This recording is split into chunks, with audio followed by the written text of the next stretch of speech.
Hey, good evening, everybody. And it is hot. It is so damn hot. Oh my gosh, I can't believe how hot it is. And we're going to go through this all week. This is crazy. Um, I don't know. I hope everybody took my advice Sunday and got something to drink, stayed in the air conditioning. Hey, Cindy Simpson, Patrick Kelly, good to see you. And it's just hot. Um, And it's not just here, it is everywhere. I have friends in Canada that are going through the same thing. It's just going on right now with the heat. And I guess all we can do is just try to stay cool and live in air conditioners, is what we should do, especially for this week. Um, Welcome to the Tuesday night edition of Into the Night. Sean Kelly, Tommy Miller, good to see you. Thank you, buddy. Looking forward. I'm glad you're here. I'm glad you made it. This is Into the Night with me, Sean Kelly, Tuesday night on UPRN Talk Radio 105.3 New Orleans, 107.7 Mississippi. And I also want to thank our nation for sponsoring my um, for this hour. If it wasn't for Carnation, then you know what? I wouldn't be spending my time with you guys. Hey, Holly, good to see you, hon. It's hot, isn't it, Holly? It's hot. But, you know, back in 2006 when I formed PPS, um, it really wasn't, it was in its infancy. Mika Waddle, how did you get involved with the paranormal community? Okay, Mika, um, how I got involved. Well, back in 2006, I formed a group called Pittsburgh Paranormal Society. And at the time, I was like one of the first paranormal groups here in Pittsburgh. And from 2006 up to a couple years ago, I've been part of the community for that long. I got to meet a lot of groups, I got to meet a lot of people, um, and I just kept doing it. And I just kept investigating, and I would go 2, 3 a week at the beginning of it, and I just really enjoyed it. And as you know, Mika, once you start getting involved with it, it was nonstop because at that time, like I said, paranormal investigating was just coming in a year with taps on TV. So then I went to a lot of conferences. Sorry, guys. Went to a lot of conferences. I went to a lot of conventions and stuff like that. And that's where I got to meet people. And plus, like with my group back in 2006, we were actually like one of the first ones out. So I did a lot of speaking. I had a lot of articles in the paper. And that's how I got involved. I just threw myself into the paranormal community and helped out everybody as much as I can. Um, but as you could tell, there's a big in the paranormal field now. And I have my friend Eric Bollinger coming on in about 2 seconds here. And we had, I asked him the other night if he'd like to be a guest on my show, and he said sure. And I thank him for that. But I was really stuck with the topic. And he came up with a good one. So I'm going to bring him on, and I'm going to have him remind me what we're going to talk about because it is so damn hot. Mika says, I don't know if you remember me coming on your page before, but I was the one that shared I had a paranormal experience. I've seen myself in physical form and have spoke twice. I'd like to be a guest and share my story one day, if possible. Of course, Mika, we can do that, brother. We can definitely do that. I don't know. Did you friend Pittsburgh Paranormal Society, sir? If you did, just leave me a message. The Pittsburgh Paranormal Society Facebook page. Just leave me a message, and then I'll get back to you. And I'd love to have you on as a guest. Yes. But without further ado, I am going to bring my friend Eric on, and Eric Bollinger, and he also is a paranormal investigator. And we're going to talk about what he asked me, and I forgot. So it's due to the heat, guys. It's due to the heat. Without further ado, my friend Eric. Hey, Eric, what's up, man? Say hello. Hello, everyone hear me? Yeah, can you hear? Yeah, yeah, we can hear you. So what's going on, buddy? I mean, uh, I think it was about 7, 8 months ago you were last on. It's been a minute, yeah. Yeah. So how's your paranormal investigating going? Not too much this year so far. Got to do one with you down at Duda's Farm, Ohio State Reformatory, and I've been up to Hillview a few times. Hmm. I got one set up for Old Licking County Jail here in a couple months, and provided it to go this year, I'll also be at the Homestead Library. Oh yeah, I like that one, the Homestead Library. That's the one with Drake, with the Hmm. Oakland Paranormal Society. Before we go on, I have to, I promise. My A friend of mine, Roy White, and he's been on this show twice. He will be on our show next week, and we're going to really start talking about the Blood Fest at the Dudas Farm. Um, it's July 13th and the 27th. So I'm going to have Roy on next week, and he's going to get more into it, what he has come, what he has built, and what's going on. And we're going to go from there. But please be here next Tuesday. My boy Roy White will be here. But what we were talking about the other day, coming up with a topic, and what was that topic here, Eric? Basically, how paranormal investigating has become commercialized. Okay, would you care to share on that? As far as how I even got into it initially, and yes, I'm giving a shout out to a local Pittsburgher. The movie called White Noise with Michael Keaton. I'd Hmm. never heard of an EVP, so I watched that movie and thought it was interesting. Then you see the paranormal shows start coming out middle of the 2000, uh, get bigger and bigger, and then there's more and more of them. Uh, Advent of the internet being to where people are able to get information much easier. You start seeing places that are reportedly haunted opening up. And that's all good. I wouldn't we wouldn't be able to necessarily do what we do at certain places if people hadn't made businesses out of them. People hadn't said, Right. "Hey, I got this building. It's supposedly haunted. Uh, I have bills to cover too, but if you want to come in, it's X amount of dollars." And that's how certain businesses thrived.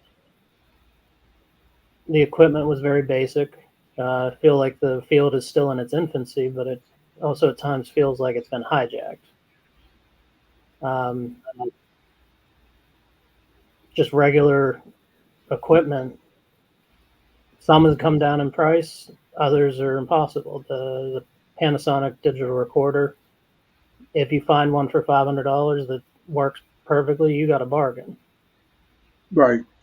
But see, to me, you know, back then when I started in 2006, when I started the group, I mean, the old VCR camcorders is what we used. Okay, and digital voice recorders for EVPs. And I remember getting, going out and get a digital camera. And at the time, if you had a 4 megapixel camera, man, you were the shit. Mm-hmm. You had it made. And then they went to a 12 megapixel, and you were just like the cream of the crop of the paranormal field with equipment. You know what I mean? But now, as this field is evolving, I can. Hey, Tony Sabella, it's good to see you, my friend. Good to see you. As this field is expanding now, I believe that there are companies out there that are taking people's monies for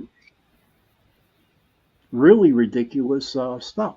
Um, can't equipment.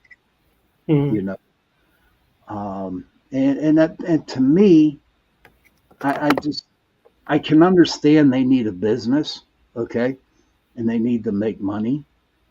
But if you look at a lot of the equipment out there, it's basically all the same theory. You know what I mean? Just like a K2 meter. You know what I mean? Um, my thought being, do you actually need a doll to go out there to get a response from something? No, Do you need to get, what those lights that they lay across or hang? What are they called?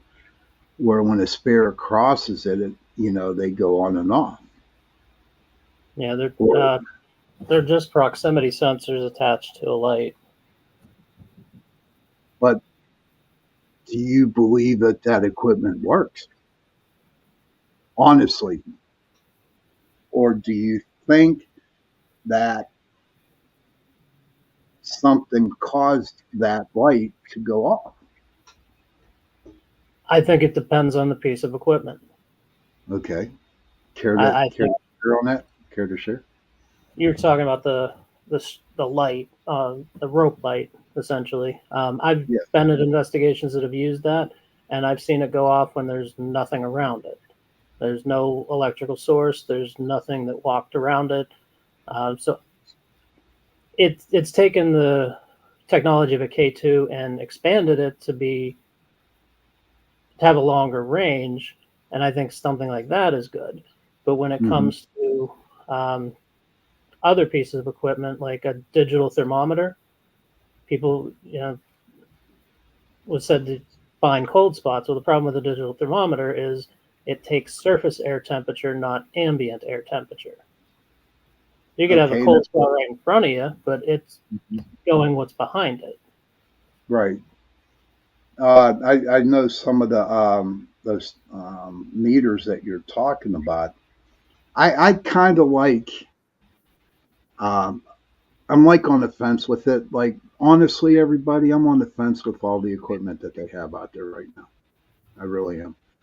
Um, but with the thermometer, okay, I mean, we were at an investigation, and it was a day like this, and I'm telling you, I was sitting on a couch, and someone had a thermal, uh, the temperature thingy, and they shot it right at my hand, dude, right, and it went from like 85 down to 38,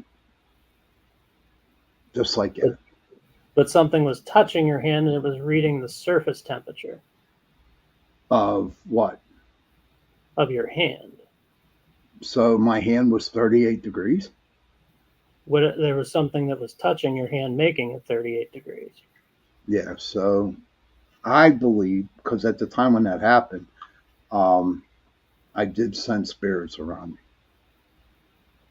But if you're in a room and you say there's a cold spot, you know, 5 feet in front of me, well, you point the gun, it's a laser, it's going to keep going until it has something to reflect off of that could be 20 feet in front. So it's not Okay. going to pick it up. So what do you put your faith into the digital thermometers? I do not. You do not. I Devices that take ambient air temperature readings, that's where I would put my that's where I would invest if I were going to purchase something like that. Okay, so could you please tell the people out there what kind of equipment does pick up an ambient temperature? It's thermometers that just pull the temperature that's in the air. There's some EMF detectors. I've used a few of them that actually will tell you a digital temperature readout. Hmm. There's other equipment too, millimeters, thermal cameras are another one that they'll give you ambient air temperature. Okay. Um, what's your opinion on thermal cameras? It depends on with any equipment, with anything, not even paranormal. A lot of it's going to depend on the user. Hmm. You have to learn what you're doing with it before you can determine whether or not what you're seeing is what you think it is. Right. And automatically in your mind, you're thinking, okay, there's this blue spot right here. Um, they're pointing it at you, and you're all hot and yellow and red, right? Mm-hmm. And then they see this blue blob there, Mm-hmm. and so automatically, with you being a paranormal investigator, right, you're going to automatically think that is a spirit. But I'm a debunker, so for I know me, you're the best. You're one of the best. That's why I'm here. That's why I got whenever you. I if it's me and then beside me is dark, say it's red hot on me, dark beside me, I want to look at the minimum and maximum temperature that that camera is reading. If it has Okay. nothing set as a limit, or if it has something set as a limit that's too close, it's going to say anything that's not me is going to be dark. Okay. So if it's like, to get to that color, it has to be 50 degrees or less, and we're in a 90-degree room, and everything around is 90 degrees, including the people, and something pops up at 50 degrees, that's worth looking into. Okay. And I kind of like believe them. Okay. I've worked with people who have had thermal imaging cameras, and we've gotten some good stuff. And what I mean by good stuff, we've gotten good video from it. Basically, the shape of a human, you know.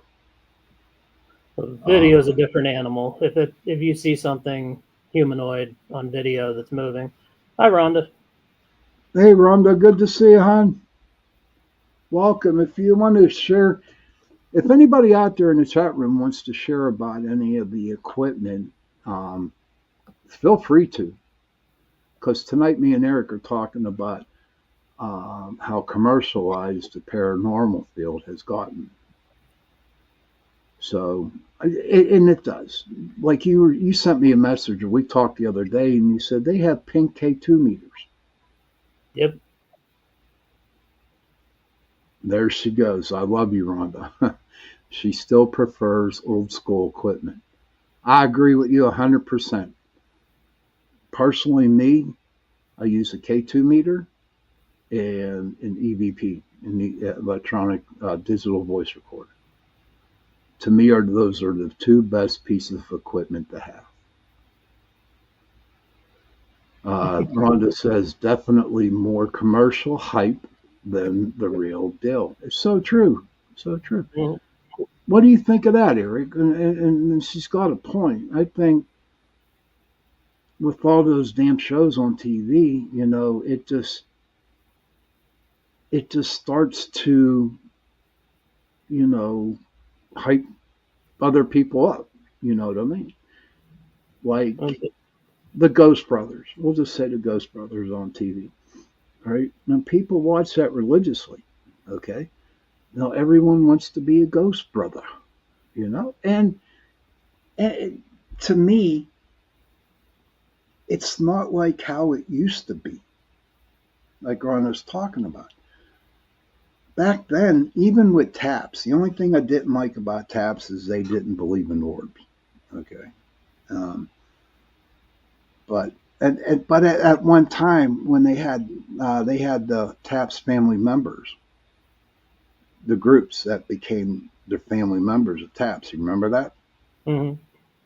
Okay, and I'm like, and I would get all these calls from other paranormal groups saying, "Why don't you be a TAPS family member?" I don't. I didn't want to be a TAPS family member. I wanted to be it all on my own, and a lot of people got angry with that because I wasn't that family member.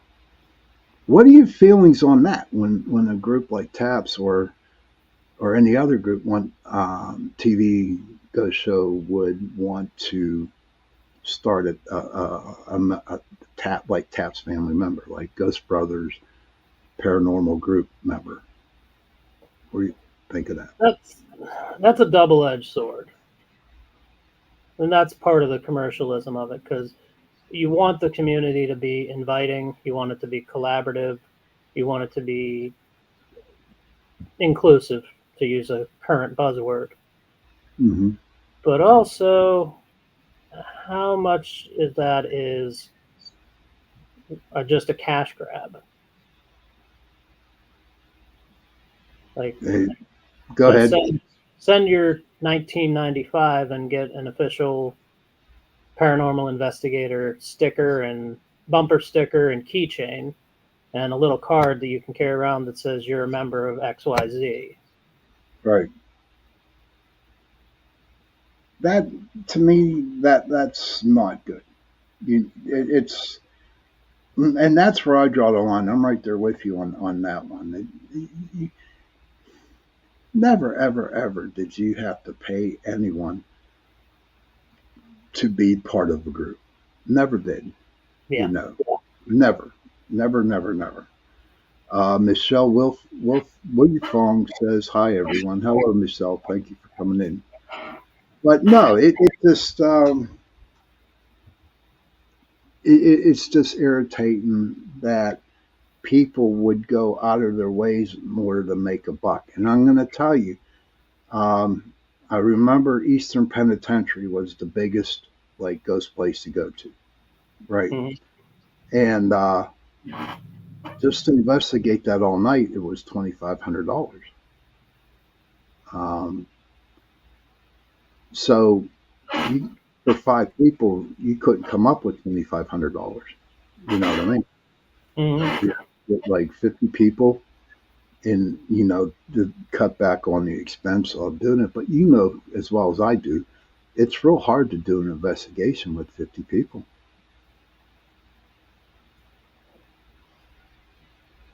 I'm reading the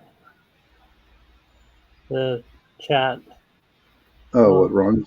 When I was, I guess, and yeah, saying Michelle Ron. having activity in her apartment. Oh, okay. Rhonda says, okay. Rhonda says, when I was on My Ghost Story, the evidence was reconstructed and they edited things to make their own narrative. Oh, Rhonda, I could tell you about that. Seriously? Oh, I can tell you about that. And like I tell everybody, you want to be rich and famous as a paranormal investigating and getting your own show and stuff like that. Write a book. Find a house, write a book, make sure it's very scary or whatever, and um, you'll get your own TV show. And there are a couple couples out there that did that, and now they're rich and they got famous movies out of it, like The Haunt in Connecticut. That's just a normal. That was just like a normal investigation to me. The House with the Annabelle, same way. Okay, we're both reading these. Yeah, I'm a So do bit you far away, Michelle. Otherwise, I would offer to come investigate it as well because I like new places. And Rhonda, they did they raise their prices? Minesville? Are you Yeah, serious? How long ago was that, Rhonda? Oh, she lives in Oregon. Oh, Michelle. Wow, that's Hey, Michelle, have you ever tried to find a paranormal group out there in Oregon? Find one, and they can help you out. Well, she's done her own investigating. Well, it would be nice to get some other people in. That's The true. better. You know what I mean? Yeah, Holy, two sets of eyes are better than one. That's that and is I did ridiculous.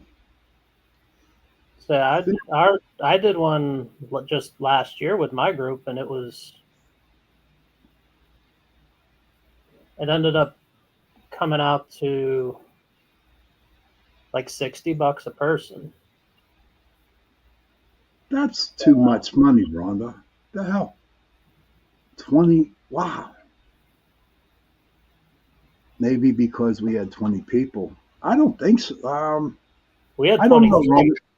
But see, this is what really pisses me off about the most about all this place. You got Eastern Penn, you got Minesville, you got Ohio State Reformatory, whatever.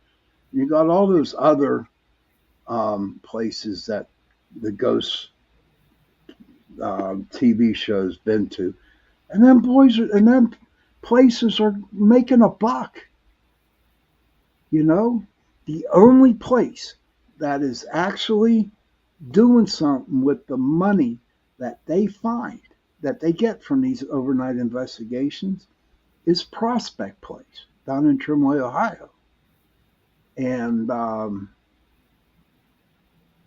and they just took this old 1904 um, like I forget what it is. It's a mansion, and they actually rebuilt it back to um, its original thing, and it's a very good place to go investigate. What do you think? You ever been down here? That's one I've not been to. It's I have a list. I have a list of places to go. It's just getting the people in my group together, finding the time, the money, and all this. That's why we try to do one amongst like our group tries to do one just for us every year, and hope Mm-hmm. not everyone can always make it, schedules and whatnot. That seemed to be the hardest thing in the world to do is to work around other people's schedules. Hi, Mm-hmm. Amanda. Good to see you. Welcome. It's good to see you in the room. And Rhonda says, I find places that has not been walked on and they're very interesting. I'll tell you, has a very, very haunted building is Rhonda's place down in Charleroi. We've done investigations down there, and it's definitely, definitely haunted. There's a lot of activity that goes on down I read somewhere that the abandoned steel mills in Charleroi are so haunted that even the TV shows won't go to them. there. I didn't hear that. Michelle, Rhonda, is that true? Are they abandoned, or are they torn down, or are they still there? Or what? It, there was a Facebook post I read a couple months ago. They're still there. I think it was Charleroi,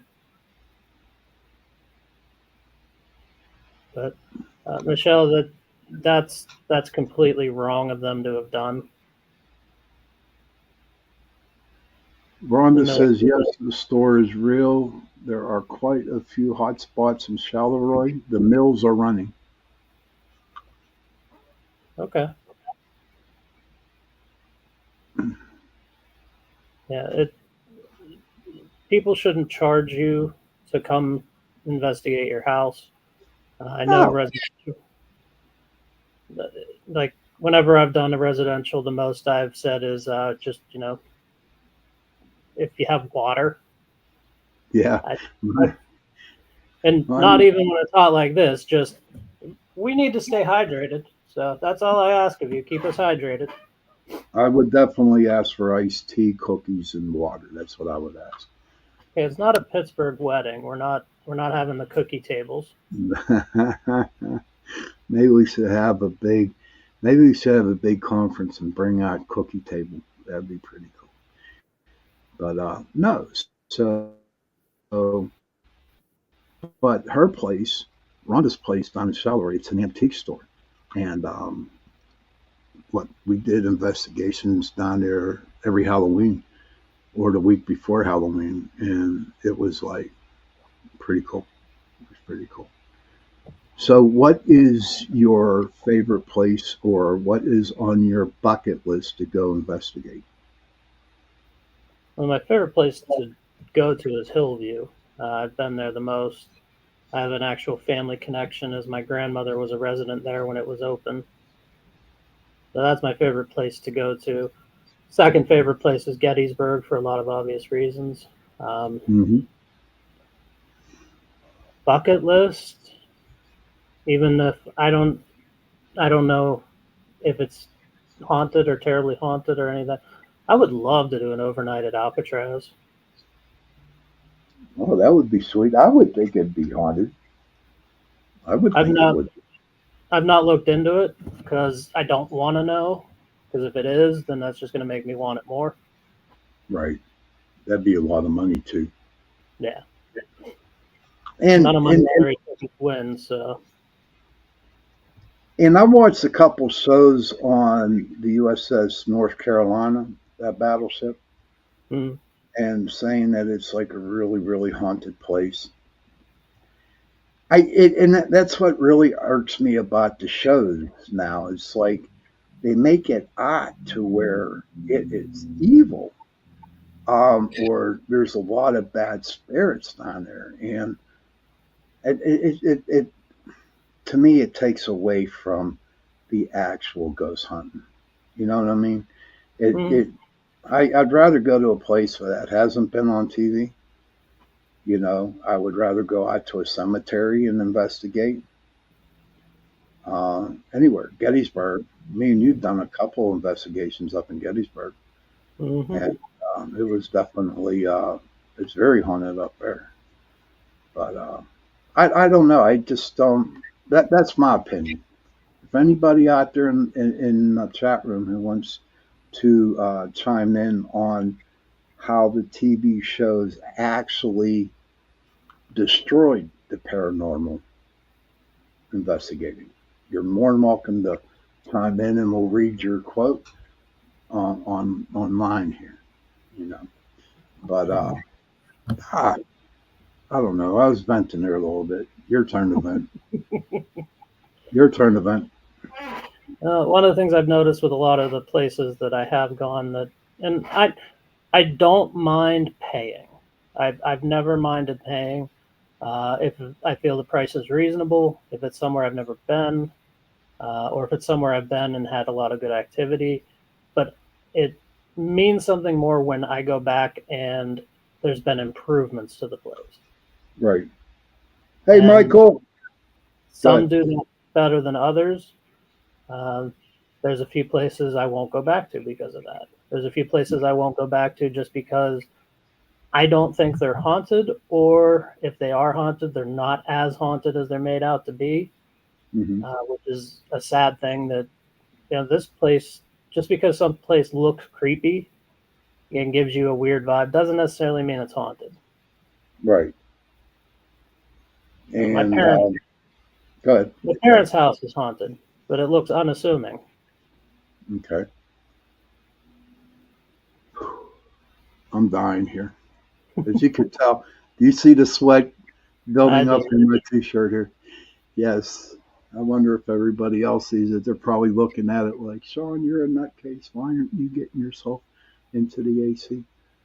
Michael Anthony says, well, when we're all dead, we'll find out. And you know what, Mike? That is so true. You know, sometimes I look forward to dying, not because I'm a crazy fool, but all the stuff that I wanted, all the answers or to my questions I have, I'll figure it out. Here's a good question. Michelle Wolfong says, I see. Iseti Lorraine, Iseti Ranch. It's an Oregon bucket list. Okay, we're gonna have to look that up. You know, Google that because we're all the way over on the East Coast, Michelle. We're in Pittsburgh, Pennsylvania, Western Pennsylvania. But Yeah, but no, Michael, you're right. We really seriously will get the answers when we die. What do you think of that, Eric? Mm, we better. I'll be pissed. Michael Anthony says exactly. It either be nothing or everything. Yeah, because I have questions too. It's like, are there certain rules out there that we have to abide by if we're ghosts? It says that his CD ranch is in Washington. Washington. Okay, I'm pulling it up now. but yeah, that would be crazy.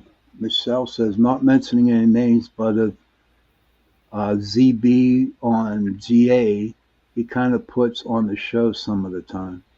Yes, Yeah, he well, does. Yes, he does. Yes, you'd he do does. that too if you had those insecurities. Oh, he has too many insecurities, brother. But but you gotta give him credit for going on TV for doing it. Do I like the way he investigates? No. Do I like the way he goes by trying to find out stuff like why it's haunted, what to use, and it's just ridiculous. That's not paranormal investigating. That's just making money. That's just getting viewers for that. That's show business. Michelle says, but I do like some of the shows. Haunted was one of my favorite shows. It's one of the older ones. I never saw that one. It's not ringing a bell to me either. No, I haven't seen that one. But I really tried to stay away from watching the ghost shows. Okay, the only one I really watched, not religiously, but every now and then, was Taps at the beginning. But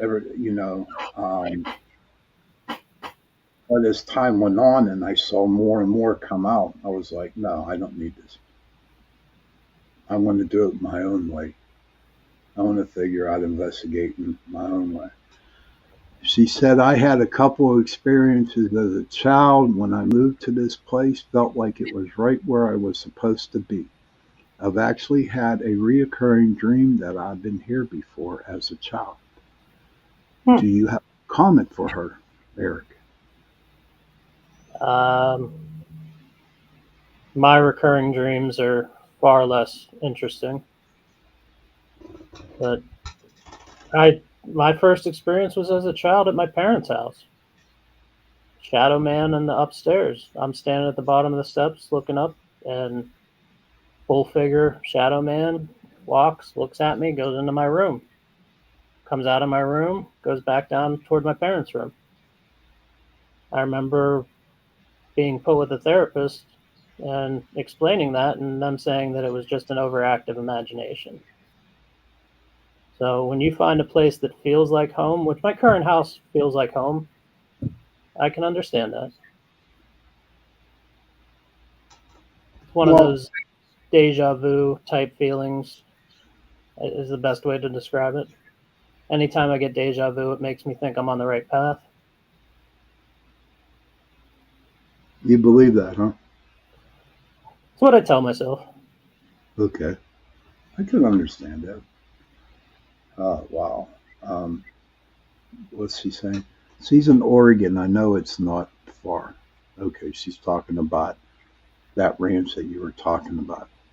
Yeah, it's pretty close to the Oregon border. Yeah.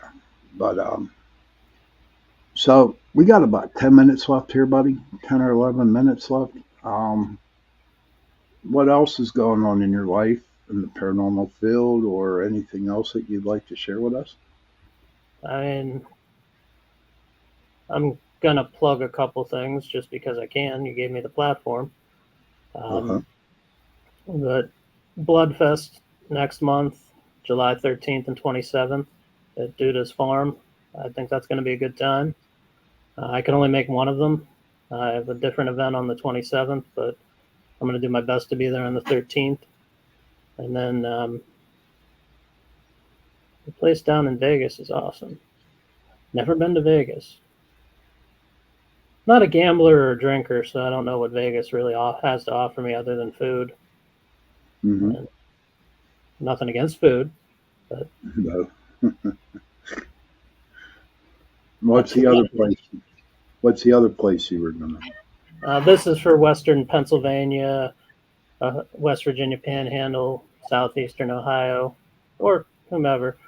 There's going to be a 3-day festival in a place called Hookstown. It's called the Beaver County Heathen Festival. It's going to Huh. be like Renaissance, Viking, Celtic themed.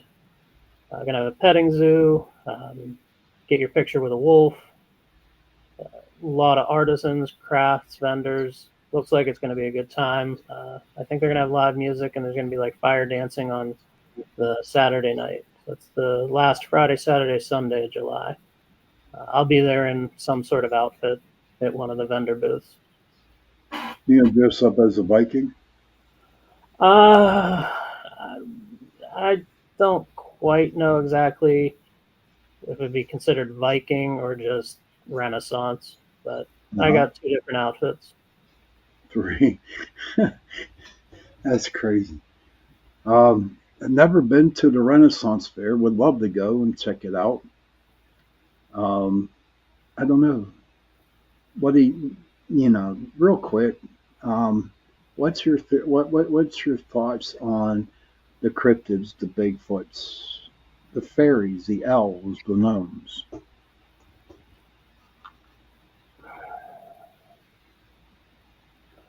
There's enough stories that I give them some credence, but as being a debunker, I need really hard evidence for me to fully believe it. Um, I remember the movie Harry and the Hendersons, and that's when I kind of, as a child, got into Bigfoot. Uh, Mothman Prophecies introduced me to Mothman. Um, I know the hockey team in New Jersey is named after the Jersey Devil, the Chupacabra, Loch Ness Monster.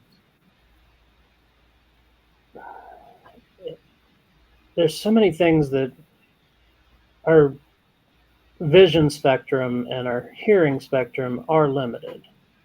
Hmm.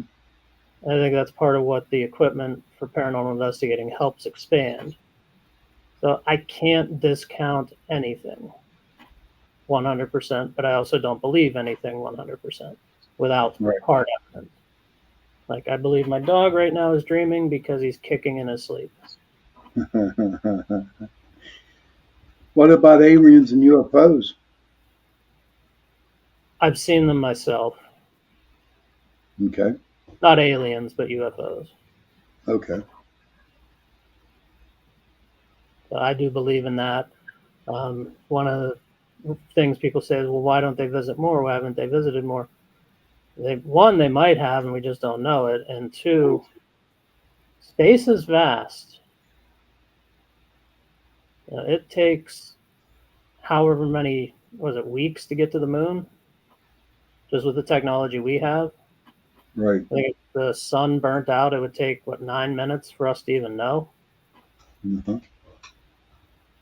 So they started showing up en masse right around the time we hit the nuclear age. And I saw one about 2 weeks ago, dude. I was driving to work. It was 5 o'clock in the morning. I was going down Scott Road, and dude, I tell you what, I saw this big circular sphere in the sky with lights. And what was cool about that, it was leaning to its side, okay, and moving. So I only went down a block, okay. I looked at the same spot. That UFO was gone. It was just like, so I saw the UFO, so I can actually say that I believe in the UFOs. But when it comes down to the aliens, though, someone's got to be running those spaceships, right? I hope. I mean, that with that kind of power and technology, I don't want them to be drones. I don't want No, to be there's out cutting. I don't want to be out cutting my grass and then suddenly a spaceship lands on my head because nobody's driving the damn thing. that's funny. Me neither. I wouldn't want that. Um, See, Michelle says ZB has museum in Vegas.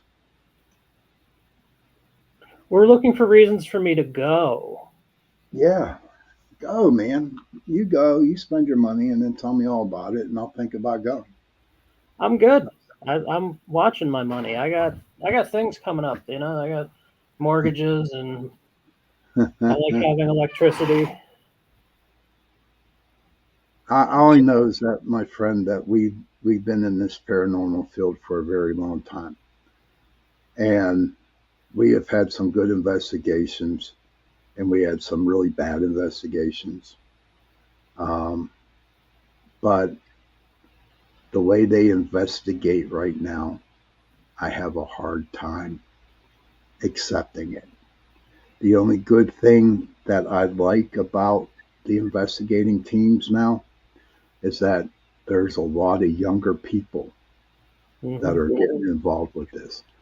And when you get the younger people involved, it actually lets the it continues, you know, to where we probably could be investigating like forever, um, which would be good for me, you know.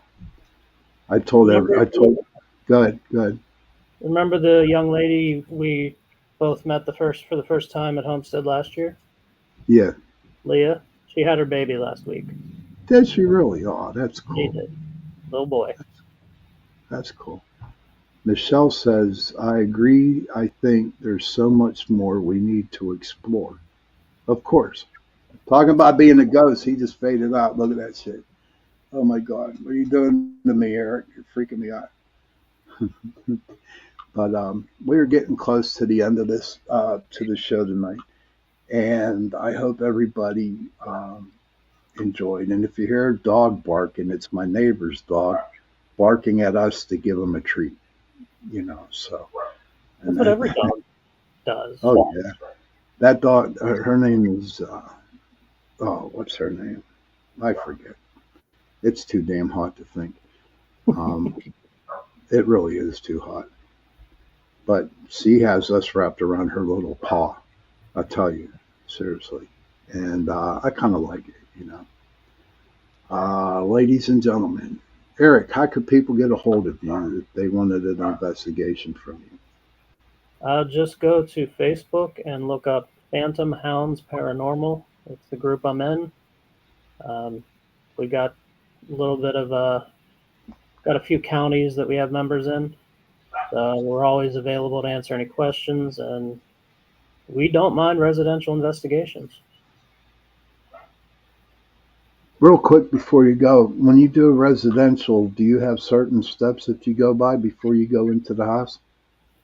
Usually the front steps.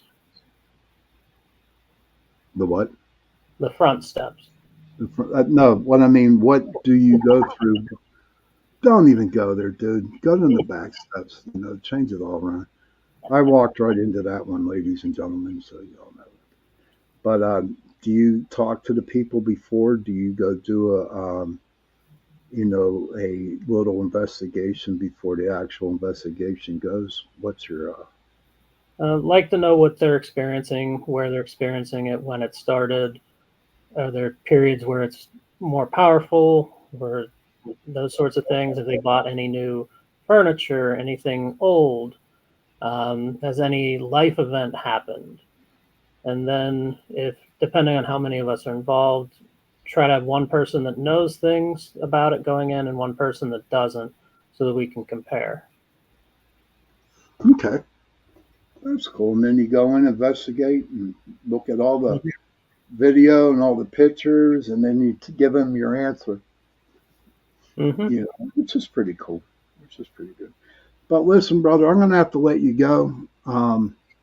Thank you for coming on tonight. And hopefully we'll get to see you on July 13th at that Blood Fest down at the Dudas Farm. I'm hoping to be there. I'm hoping that you will. I'm doing there. And thanks for being on, brother. Well, thanks for having me. All right. Have a good one. You too. All right, everybody. It was a good show tonight. I hope that you learned something, or that you learned something from us. I'm being honest with you, everybody. It is like damn hot out, and really hot. And it was kind of hard doing this one. I have to get air conditioner in my office up here in the thing, in the attic. But this Tuesday coming up, next Tuesday,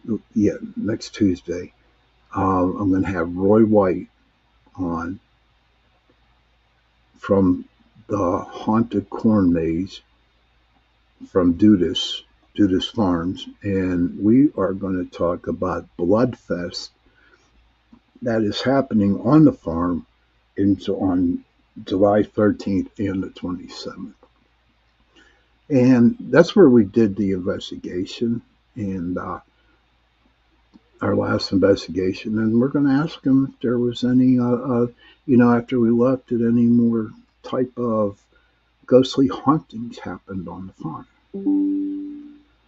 Children, if you can, please go to your parents, give them a hug, and tell them that you love them. And parents, please go give your children a hug and tell them that you love them.